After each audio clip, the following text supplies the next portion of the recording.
অনেকে বলে নবীজি নাকি তার মেয়ের বয়সী মেয়েকে বিয়ে করেছে, নবীজি বৌমাকে বিয়ে করেছে, ছেলের বউকে বিয়ে করেছে, আর ব্রহ্মা যে নিজের মেয়েকে বিয়ে করে বসে আছে। ভাই পরের ধর্মের নোংরা দেখো, নিজের নোংরাটা তো আগে সারো। ব্রহ্মা জন্ম দিল সরস্বতীকে, আর সেই সরস্বতী বিয়ে করলো আবার কাকে? ব্রহ্মাকে। এবার বলুন, এতে পিতামহ ব্রহ্মার গায়ে দাগ লাগছে কিনা? যাকে আমরা মা সরস্বতী বলছি, তাহলে বাবাকে কে বিয়ে করেছে?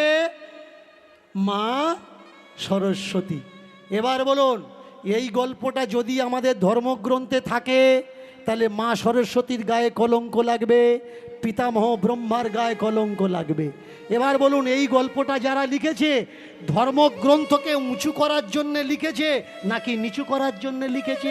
সেখানে দীনকৃষ্ণ ঠাকুর চেল্লাচ্ছে আপনার গ্রামে এসে, আপনার বাড়িতে এসে, যে এই গল্পগুলো আমাদের ধর্মগ্রন্থের গল্প নয়, সনাতন ধর্মকে কলঙ্কিত করছে এই গল্পগুলো।